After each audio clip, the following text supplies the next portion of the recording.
எல்லாருக்கும் வணக்கம். சட்டமன்ற கூட்டத்தொடர் இன்னைக்கு வெகு விமர்சையாக சிறப்பாக வெற்றிகரமாக நடைபெற்று முடிந்தது. ஆளுநர் அர்லேக்கர் தன்னுடைய உரையை இங்கிலீஷில் நிகழ்த்தினார். அதை மொழிபெயர்த்து அவைத்தலைவர் ஜேசிடி பிரபாகர் அவர்கள் தமிழில் ஒரு வாட்டி அதை படித்து காட்டினாப்புல. இப்படியாக சட்டமன்றம் கூட்டத்தொடர் நல்லபடியாக முடிஞ்சு. இதில் நிறைய விஷயங்கள் இருக்குது, ஒன்னொன்னா பார்ப்போம். குறிப்பாக பார்த்தீங்கன்னா திமுக எம்எல்ஏக்கள் உதயநிதி ஸ்டாலின் அவர்கள் உட்பட திமுக எம்எல்ஏக்கள் எல்லாருமே கருப்பு கலர் பேட்ஜ் ஒன்று போட்டுன்னு வந்துட்டாங்க. என்னடா அந்த கருப்பு கலர் பேட்ஜில் என்னமோ தெரியுதுன்ட்டு உத்து பார்த்தா அதில் ஒரு டயலாக், வாயை திறங்க சிஎம் சார் அப்படின்ட்டு. எதுக்காக இவங்க சிஎம் வாயை திறக்க சொல்கிறாங்க?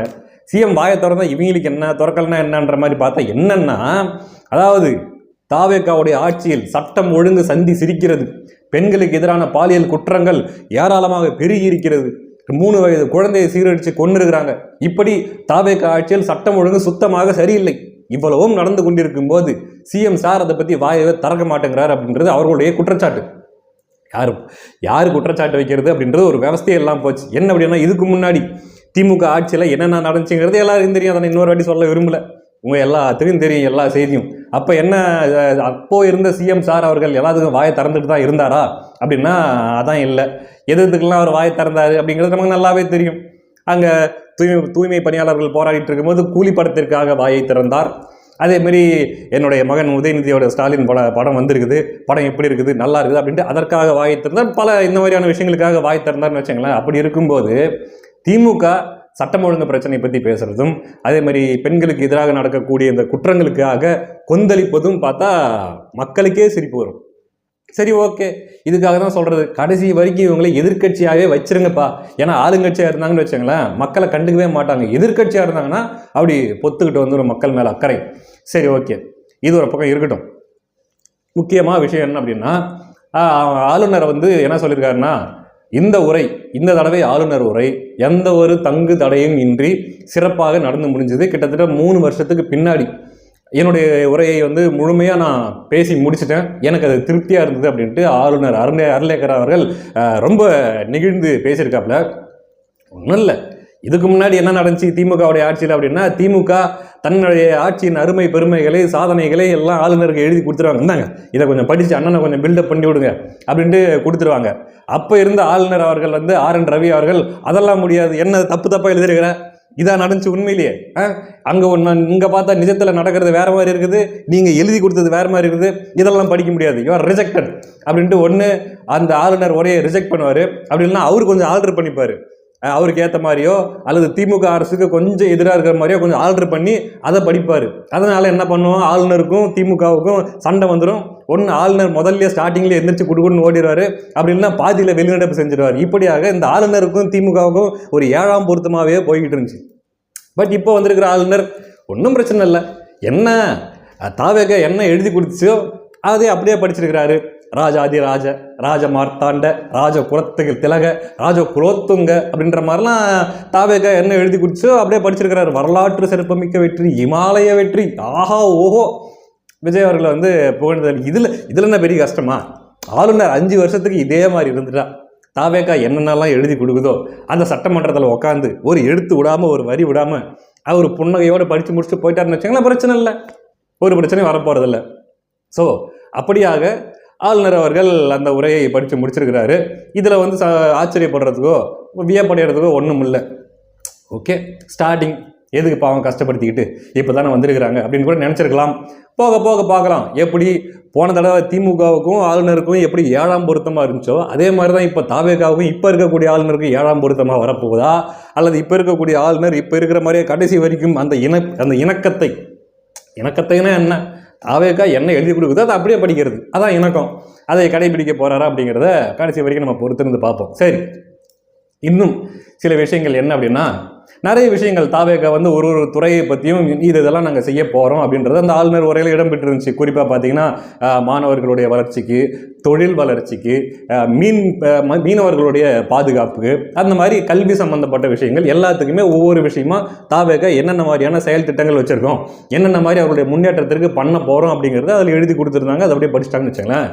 இதில் குறிப்பாக ஒரு 2 விஷயம் நான் பார்க்கும்போது கொஞ்சம் உள்ள சுருக்குன்னு உரைச்சது என்ன அப்படின்னா, திமுக பண்ண அதே ஸ்டண்ட், திமுக பண்ண அதே மட்டமான அரசியல், திமுக கையில் எடுத்து அதே ஒரு ஆயுதத்தை, ஒரு விளங்காத ஆயுதத்தை கையில் எடுத்துக்கிட்டு தாவேக அதே அரசியலை பண்ணிட்டு இருக்கிறாங்களோ அப்படின்ற சந்தேகம் எனக்கு எப்போ எடுத்துச்சு அப்படின்னா, குறிப்பாக இந்த நீட்டை ஒழிப்பதற்கு, அதே மாதிரி பொதுப்பட்டியலில் இருக்கக்கூடிய கல்வியை மாநில பட்டியலுக்கு நாங்கள் கொண்டு வர்றதுக்கு முயற்சி எடுப்போம், பிரதமர் இடத்துல நாங்கள் பேசுவோம் அப்படிங்கிற ஒரு விஷயம். அதே மாதிரி சாதிவாரி கணக்கெடுப்பு, அதுக்கு நாங்கள் மத்திய அரசை வலியுறுத்துவோம். இந்த 3 விஷயம். ஏப்பா இதுக்கு முன்னாடி திமுக என்ன பண்ணுச்சு? இத்தனையும் பார்த்தீங்கன்னா திமுகவுக்கு ஒரு வாய்ப்பு இருந்துச்சு. எதுக்கு? பொதுப்பட்டியலில் இருக்கக்கூடிய கல்வியை மாநில பட்டியலுக்கு கொண்டு வர்றதுக்கு. ஏன்னா ஏற்கனவே மாநில பட்டியலில் இருந்த கல்வியை தான் இந்திரா காந்தி அவருடைய ஆட்சியில் பொதுப்பட்டியலுக்கு மாற்றினாங்க. அப்படின்னும் போது மறுபடியும் மாநில பட்டியலுக்கு கேட்கறதுல ஒன்றும் தப்பொன்னும் இல்லை. ஆனால் இத்தனைக்கும் திமுக மத்திய அரசோட அமைச்சரவையில் பங்கு வகிச்சு எப்போ இருந்து 1989 கிட்டத்தட்ட 2013 வரைக்குமே. இடையில அங்கங்கே கொஞ்சம் கேப் இருந்துச்சு, அங்கங்கே கொஞ்சம் விடுபட்ட காலங்கள் இருந்தாலும் கூட தொடர்ச்சியாக அடுத்தடுத்து கிட்டத்தட்ட பார்த்தீங்கன்னா யாருடைய விபி சிங் அவர்களுடைய ஆட்சி காலத்தில், அதே மாதிரி ஐகே குஜரால் அவருடைய ஆட்சி காலத்தில், வாஜ்பாய் அவர்களுடைய ஆட்சி காலத்தில், மன்மோகன் சிங் அவர்களுடைய ஆட்சி காலத்தில், இப்படி தொடர்ச்சியாக எல்லாருடைய ஆட்சி காலங்கள்லையுமே அமைச்சரவையில் பங்கெடுத்த கட்சி தான் திமுக. இன்னும் சொல்ல போனால் பார்த்தீங்கன்னா சில இடங்களெல்லாம் திமுக இல்லாமல் மத்திய அரசு ஆட்சியை தக்க வைத்துக் கொள்வது அல்லது ஒரு நிலையான ஆட்சியை அமைப்பதே கடினம் அப்படிங்கிற இடத்துல திமுக ரொம்ப ஒரு இன்ஃப்ளூயன்ஷியலான ஒரு வலுவான பார்ட்டியாக இருந்துச்சு. திமுகவில் இருக்கக்கூடிய தயாநிதி மாறன், அப்புறம் முரசொலி மாறன், அப்புறம் ஆராசா, இது போன்றவர்கள் எல்லாருமே அமைச்சர் TR பாலு, இவர்கள் எல்லாருமே மத்திய அமைச்சரவையில் இடம் பெற்றிருந்தவர்கள். அப்படி இருக்கும்போது அப்படிப்பட்ட ஒரு வலுவான செல்வாக்குள்ள கட்சியாக திமுக மத்திய அரசு அமைச்சரவையில் பங்கேற்று இருந்த போதே இவங்க நினைச்சிருந்தாங்கன்னா பொதுப்பட்டியலில் இருந்த கல்வியை மாநில பட்டியலுக்கு மாற்றுறதுக்கு கடுமையான முயற்சி எடுத்திருந்தாங்கன்னா பண்ணிருக்கலாம். ஆனால் பண்ணல. சரிங்களா? இப்போ தாவேக்காவுடைய தயவு மோடி அவர்களுக்கு தேவையா? ஆட்சி அமைப்பதற்கோ அல்லது இருக்கக்கூடிய ஆட்சியை கண்டினியூ பண்ணுறதுக்கோ மோடி அவர்களுக்கு தேவையான இல்லை. தாவேக்காவுடைய ஆட்சி இருந்தால் தான் மோடி அவர்களால் தன்னுடைய ஆட்சியை தக்க வைத்துக் கொள்ள முடியும், இவர்களுடைய எம்பிக்களுடைய சப்போர்ட் அங்கே இருந்தால் மட்டும்தான் ஆட்சி நடத்த முடியும் அப்படிங்கிற சூழ்நிலை இருக்கானா? இல்லை. அப்படி இருக்கும்போது எந்த நம்பிக்கையில் நாங்கள் மத்திய அரசை வலியுறுத்துவோம்? காலங்காலமாக வலியுறுத்திட்டு தான் இருக்கிறாங்க. திமுகவும் தான் வலியுறுத்திட்டு இருந்துச்சு. எப்போ? ஆட்சியில் அதிகாரத்தில் பங்கு எடுத்துக்கிட்டு இருக்கும்போதெல்லாம் இல்லை. அதுக்கப்புறம் வெளியே வந்துட்டாங்க பாருங்க. வெளியே இவங்களுக்கும் மத்திய அரசோட தயவு, அதாவது திமுகவுடைய தயவு மத்திய அரசுக்கு தேவையில்லை அப்படிங்கிற இடத்துக்கு வரும்போது நாங்கள் வலியுறுத்துவோம். பொதுப்பட்டியலில் இருக்கக்கூடிய கல்வியை மாநில பட்டியலுக்கு நாங்கள் கொண்டு வருவதற்காக முயற்சி செய்வோம். தாரவாத்தது யாரு? இவங்க தான். ஆனால் இப்போ என்ன சொல்லுவாங்க? நாங்கள் கொண்டு வருவதற்காக நாங்கள் வலியுறுத்துவோம். வலியுறுத்தி என்னத்தை கிழிச்சிங்க இத்தனை வருஷத்தில்? ஒன்றும் கிழிக்கல. அப்படின்னும் போது தாவேக்காவுடைய அறிக்கையும் இந்த மாநில பட்டியலுக்கு பொதுப்பட்டியலில் இருக்கக்கூடிய கல்வியை கொண்டு வர விஷயமா இருக்கட்டும், அதே மாதிரி நீட்டு விலக்குக்கு நாங்கள் வலியுறுத்துவோம். எப்படிப்பா? எப்படி சாத்தியமா இது? ஏன்னா நீட்டுக்கான தீர்ப்பை கொடுத்தது உச்சநீதிமன்றம். நீட்டை நடத்தி தான் ஆகணும் அப்படின்ட்டு அந்த தீர்ப்பை வெளியிட்டது உச்சநீதிமன்றம். அந்த உச்சநீதிமன்ற தீர்ப்பை எதிர்த்து நீங்கள் போய் மறுபடியும் ஒரு மேல்முறையீடு பண்ணி மத்திய அரசை எதிர்த்து நீங்கள் நீட்டை விலக்குவீங்களா அப்படின்னா ஆல்மோஸ்ட் இம்பாசிபிள். அதே மாதிரி தான் இந்த மாநில பட்டியலுக்கு கல்வியை மாற்றுற விஷயம். அப்போ திமுக என்ன மாதிரியான ஒரு ஜூம்லா பாலிடிக்ஸை முன்னெடுத்துச்சோ அதே பாலிடிக்ஸ் தான் இப்போ தாவேக்காவும் முன்னெடுக்குதோ அப்படிங்கிற ஒரு சந்தேகம் வருது. ஏன்னா இதெல்லாம் சும்மா ஒரு என்ன சொல்றது, ஒரு வெற்று அறிக்கைகள், மாநில உரிமைகளை நிலைநாட்டுவதற்காக போராடுகிற ஒரு அரசு அப்படிங்கிற ஒரு தோற்றம், ஒரு இமேஜ் தெரியுன்றதுக்காக சும்மா கொடுக்கப்படுகிற வெற்று அறிக்கைகளோ அப்படின்னு தோணுது. ஏன்னா நான் கேட்குறேன், உண்மையாகவே பொதுப்பட்டியலில் இருக்கக்கூடிய கல்வியை மாநில பட்டியலுக்கு நீங்கள் கொண்டு வரணும் அப்படின்றதுக்காக மத்திய அரசை வலியுறுத்துவோம். இதை தாண்டி என்ன செயல் திட்டம்? அதுக்காக செயல் திட்டம் என்ன சொல்லுங்க? எப்படி வலியுறுத்துவோம்னா நீங்கள் வலியுறுத்தின உடனே அவங்க கொடுத்துருவாங்களா? இத்தனை நாள் வலியுறுத்தி உடனே கொடுத்துட்டாங்க. இப்போ நீங்கள் போய் வலியுறுத்தின உடனே அப்படியாங்க வேணுமா, இந்தாங்க வச்சுக்கோங்க, மாநில பட்டியலுக்கு வச்சுக்கோங்க, எங்களுக்கு வேண்டாங்க, நீங்களே வச்சு கொடுத்துருவாங்களா? நீட்டு வேணாவா? ஐயோ உங்களுக்கு வேணாவா? சரிங்க, இந்த உடனே நிற்கிறவாங்களா? அப்போது உண்மையாகவே இதை செய்யணும் அப்படின்னா அதற்கான செயல் திட்டங்கள் என்னென்ன ப்ளூ பிரிண்ட் என்ன சொல்லுங்கள். இந்தந்த வரைமுறைகளை நாங்கள் பின்பற்றுவோம், இந்த ஸ்டெப்பு, அதுக்கப்புறம் இந்த ஸ்டெப்பு, இப்படியெல்லாம் போய் நாங்கள் இதை நிறைவேற்றுவோம். சாதிவாரி கணக்கெடுப்பு இத்தனை நாள் திமுக சொல்லி ஏமாத்திக்கிட்டு இருந்த அதே விஷயம். மாநிலங்களுக்கு ஓரளவுக்கு உரிமை இருக்குது, அட்லீஸ்ட் குறைஞ்சபட்சம் சாதிவாரி கணக்கெடுக்கிறதுக்காக உரிமை இருக்குது. பீகாரில் பண்ணாங்க, வேறு சில மாநிலங்களில் கூட பண்ணாங்க. அதே மாதிரி குறைஞ்சபட்சம் தமிழ்நாட்டில் அந்த இனிஷியேட்டிவாவது மாநில அரசே எடுக்கலாம். இதுக்கும் நீங்கள் என்ன சொன்னீங்க? திமுக அரசு என்ன சொல்லிச்சு? எங்கள் கையில் ஒன்றும் இல்லைப்பா, மத்திய அரசு தான் பண்ணும் பாத அப்படின்ட்டு மற்றபடியும் மத்திய அரசு மேலே தூக்கி போட்டு இவங்க ஒதுங்கிக்கிட்டாங்க. இப்போ நீங்கள் என்ன சொல்கிறீங்க? நாங்கள் சாதிவாரி கணக்கெடுப்பை எடுப்பதற்கு, சமூக நீதியை நிலைநாட்டுவதற்கு மத்திய அரசை வலியுறுத்துவோம். எதுக்கு? தண்டத்துக்கு. நீங்கள் வலியுறுத்தி மட்டும் அவங்க எடுக்கத்தான் போகிறாங்க. சென்சஸ் போது அவங்க ஒரு வாட்டி எடுக்கத்தான் போகிறாங்க. அந்த சென்சஸ் எடுக்கும்போது சாதிவாரி கணக்கெடுப்பு எடுப்போம் அப்படின்றத அவங்க சொல்லியிருக்காங்க.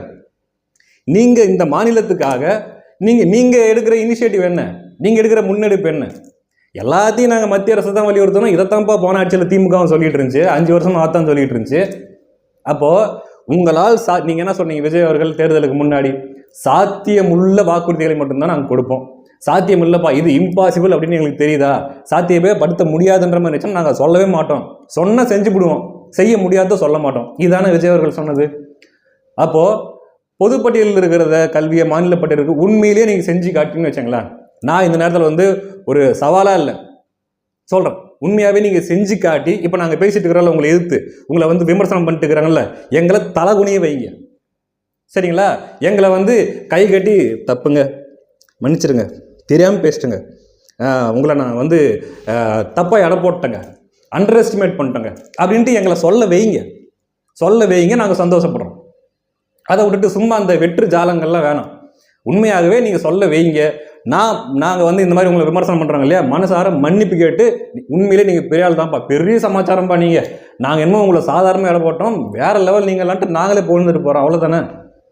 என்ன விஷயம் அப்படின்னா, இந்த மாதிரி என்ன சொல்கிறது, சும்மா இப்படி காட்டுறதுக்காக வேண்டி திமுக செய்கிற அதே அரசியலை தாவேகாவும் செய்கிறதா என்கிற கேள்வியும் என்கிற விமர்சனம் தான் வருது.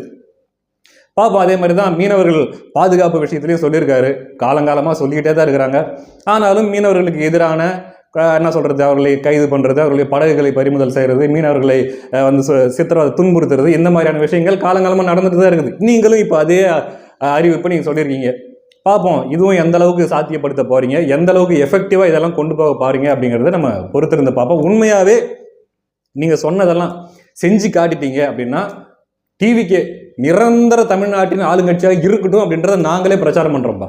நீங்கள் சொன்ன இந்த 3 விஷயம், மத்திய பொதுப்பட்டியலில் இருக்கிற கல்வியை மாநில பட்டியலுக்கு கொண்டு வரது, நீட்டை ஒழிக்கிறது, மீனவர்களுக்கான நிரந்தர பாதுகாப்பு, இதை நீங்கள் அதே மாதிரி சாதி வாரி கணக்கெடுப்பு செஞ்சு காட்டிடுங்க. தாவேகாவுக்காக இன்னும் எத்தனை வருஷத்துக்கு வேணாலும் நாங்கள் பிரச்சாரம் பண்ணுறோம்.